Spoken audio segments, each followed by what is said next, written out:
We started out talking about Kingsbury's press conference today, kind of stumbled into a discussion about where we're at on Kingsbury after year two. And we're taking your calls at 800-636-1067. I actually think this is one of those situations where, like, if I was a teacher, before I got out the calculator, punched in all the numbers to find out your grade, I bet you I would, in this particular case with this student, I would say, oh, I bet she's going to have a C. And then I punch it in and he's got like a B squarely or a B plus or something. I'm like, oh, he had a better semester than I thought. Oh, I know what you mean, where it's like my impression isn't that great, but then when I actually look at it, And then I think about the context of it all and all the injuries. I think he's done a pretty good job.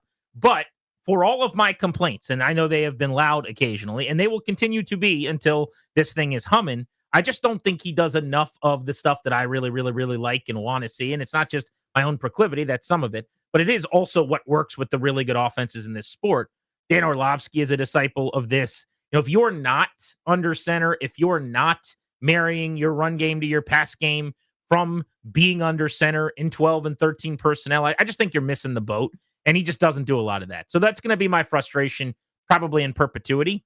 But I think it's a bigger deal to have continuity with the quarterback than anything else is. When you have a good, and he is a good, maybe even a really good offensive coordinator. So my number one preference would be that he comes back and keeps as many of the assistants on this staff as possible. That's my number one priority. Beyond that, number two would be, okay, if he leaves, is that devastating? I think it's a big deal. I think it's a huge loss. It might not be the disaster that it would have been a year ago at this time, probably, but it would be a significant blow, especially because maybe Tavita Pritchard takes one or two guys with him from down the pecking order to Stanford. And then Kliff takes one or two guys with him, and you're losing somewhere between 4 and 6 assistants, you know, counting those two guys this offseason. That's very possible, and you're kind of rebooting again with Daniel. So the continuity is my number one priority, and I think he's good. So my feelings on him are still very positive. Like, I've never, if polled on approval rating, I would have never bubbled in disapprove on Kliff Kingsbury still. And I wouldn't as I sit here today. Yeah, I think that's the way to put it. I mean, the offenses that are flying high this year, a lot of them are doing it one way. Last year, 2 offenses met in the Super Bowl that didn't do it that way. I think the league is cyclical and changes and moves, and there are concepts, though, that make a lot of sense. By the way, here's what makes a lot of sense. One play should look like the other play until it's not. That's pretty good. I would subscribe to that. That's the easy code for that is under center. You can get some run mixed with pass, and they look identical, etc. When it's going well, you could still do some of that from the pistol. I think you can still do some of that from the shotgun, but I think it's harder, and it's been proven harder this year. I would say no to the shotgun, definitely to the pistol. I think the shotgun idea has been debunked. Pistol is not that different, maybe from under center, according to some of the experts. I can buy some of that. But the 2 teams last year, you're referencing Chiefs, Eagles. Yeah. Both of them do the under center stuff more this year. Everyone's adapted. It's trending in that direction. Yes, that is the trend. Almost everybody.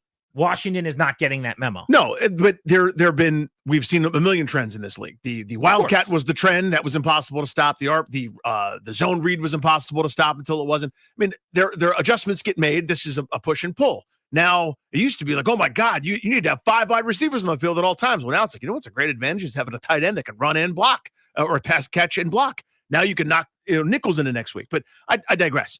So to me, I'm still generally pretty positive on Kliff Kingsbury. I think if you give him the appropriate armaments, that's an offense that's impossible to deal with. And they didn't have that this year. And I think he was hamstrung. I think there was nothing on that play sheet for a few weeks that he could have called that would have done an awful lot. When nobody's afraid of you, again, when they played Dallas, that was an objectively terrible defense. Same with Chicago. They were both made to look really strong because there was no threat. And there was no design threat that Kingsbury could come up with because they didn't have a horse. They didn't have a weapon, whatever you want to call it, that scared defenses enough to back off. When you're not afraid of a huge dimension of a modern offense, there's a reason everybody started going to these 2 deep shells. Everybody started playing quarters or cover 3 to back off because they're terrified of getting beat over the top. They were like, enough of these highlights. We're going to make people matriculate. If you take that ability away, everybody's not playing on their heels, not playing flat-footed, is attacking down to the line of scrimmage, which they were against Washington. You can't run it, and you can't really throw it. My one concern about him is still adaptability and just willingness to shift into something else, literally and figuratively, I guess. It's mine too. But the Rams, the Bears, some of these teams, if you look at the personnel groupings they used in September versus now, it's just so different. Sean McVay will go from a couple of weeks where they don't have 3 tight ends in a game to having 82%, 13 personnel or whatever. Like, that's not a thing here. It is just kind of what you see is what you get. And that's probably not completely fair. I mean, there are weeks where they'll come out in jumbo, and they do that, I think, with the extra offensive lineman at one of the highest rates in the NFL. There are wrinkles for sure, but it seems like he wants to run his thing. And even at a time when you were completely beleaguered at receiver, but you had your tight ends, they didn't seem to lean more into tight ends. Yeah, remember we are Marshall, Matthew McConaughey vehicle? And so he's like, what do we do with our bad personnel? And he went to Bobby Bowden and was like, teach me the veer. Like, there was a point where he's looking at it and going, we don't have the animals. We don't have the horses here. We don't have the studs. What can we do to try to compete? I don't feel like Kingsbury did that. I'm with you on that. Let's go to Joe, who's in Reston on Grant and Danny. What's up, Joe? How are you? Hey, guys. Thanks for taking my call. Yeah, man. I think I feel pretty good about Kliff still. I think that, personnel-wise, what's happened with the injuries, obviously with Jayden and Terry, are going to hurt any team. And I think my one hope is that maybe nationally people view him in a worse way so we don't end up losing him. I think an underrated loss this year that really hurt his offense, that I guess I feel like not a lot of people are talking about, is that I feel like the loss of Eckler early on really made the offense less dynamic. And maybe on even a smaller sense, losing Zacchaeus in free agency. I just think those two things made the offense less dynamic outside of obviously losing Jayden and Terry. Yeah, it's a big difference. Yep. But we've talked about this through the lens of Daniels a bunch. How about through the lens of the play caller? Look at the guys that caught all the passes last year. None of them played the majority of this season. It was McLaurin, De'Ami Brown, Olamide Zacchaeus, Austin Eckler. Zach Ertz is the only guy that's actually been on the field routinely this year of the top 5. And then you could even go down the board with like Jamison Crowder and some of those other guys. It's been a complete turnover. Let's go to Carl in Fort Washington on Grant and Danny. How you feeling about Kingsbury? Hey, Grant. Hey, Danny. Long-time listener, first-time caller. Very nice. We Thank you for appreciate you. call. Appreciate that. Yeah, of course. Thank you. I'm with a lot of people right now saying that Kingsbury is fine. I think Kingsbury is fine, too. I agree with a lot of people's arguments that it's the injuries. Only so much can be said about injuries. I want to go to the point you guys are saying about making adjustments. Kingsbury runs a lot of, shotgun, not a lot of under center. And I want to ask you guys a question, whether or not that's him not adjusting or that's him deferring too much to the system that his quarterbacks prefer. It's a great question. Really, really good question. I don't know the answer. Here's how I'll answer it best I can. And this is a guess. I assume Daniels is way more comfortable doing the thing he's always done. Yeah, he's done it the most, yeah. That's a reasonable assumption, right? So there might be something to that where you go, I'm just going to keep him in the gun. That's what he likes. That's what he knows. He played at this incredible level last year, and it worked. And getting him under center more often, it wasn't necessary. And now, in the flow of the season, it's a little more complicated. But to that, I would say, do you think Caleb Williams would have been more comfortable if Ben Johnson didn't shove the whole playbook down his throat and say, you're now going to throw to the middle of the field in pop passes, out of play action, on 5-step drops, and we're going to be under center a ton? And by the way, they wore it in training camp. He looked like poop. They wore it in the preseason. Like, there's viral videos of him throwing to the wrong areas and all. But guess what Ben Johnson did? He said, this is how it works in this league. This is where you're going to need to be. It's like the old Robert Griffin debate you and I would have, or so many people had, where my point is they did the thing that was great for Robert Griffin and the offense to have the most success right away, and they were going to little by little break off a piece and hand it to him on his plate to eat to get him better as a pocket passing, real-life NFL quarterback winning from the pocket.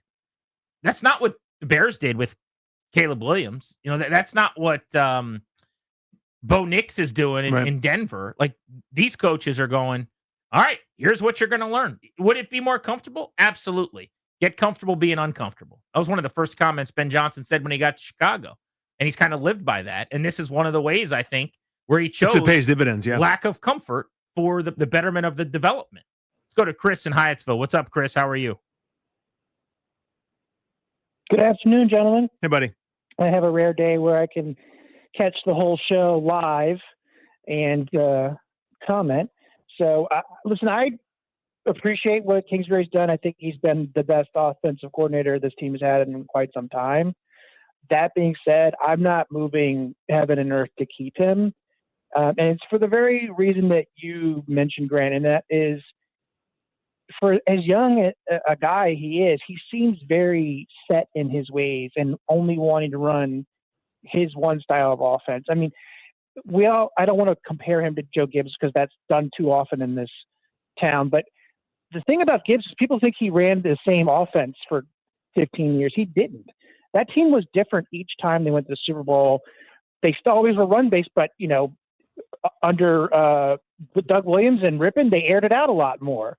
They had a split backfield by committee one year instead of having, the workhorse. Gibbs knew how to adapt and update to keep with the times and the personnel he has on the field.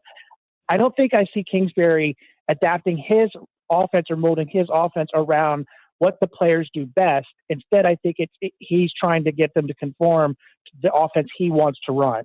And I'd rather have a guy who is more adaptable and, creates more dynamics. And like the under center thing is not about being under center. It's about giving the defense as many different looks as possible to be held accountable for. Right. It's I harder like that to translation. defend. Yeah. You're turning your back to the defenders. You could do that a little bit in pistol, but I don't think it's as long. And that's what defenders will tell you is the problem. I think it's also a lot easier to marry play action pass to the run when you're doing it from under center with some of the boot action and the things you could do on stretches, some of the pop passes I talked about where you're dropping 3 and 5 and, all of a sudden you got the dig coming behind the linebacker that you just don't see a lot of in this offense. It's a good phone call. I want to get into that next, though, with you. So let's tackle this. And if you're on hold, we'll get to 800-636-1067. But let's spin this thing into that direction of the conversation, which is, do you view Kingsbury as intractable? And maybe the better question is he doing this because he thinks this is what's best for Daniels? Maybe he doesn't think doing it the other way would work with Daniels or would be as successful? Or do you think he's doing this because this is his style? He doesn't want to deviate away from the thing he knows best and what makes him comfortable. That's a big difference. Yeah, it is. Yeah. I mean, honestly, it's the best compliment you can give a coach is maximize your players by doing the thing that makes them great. And if he's doing this for that reason, it's probably actually a really good thing.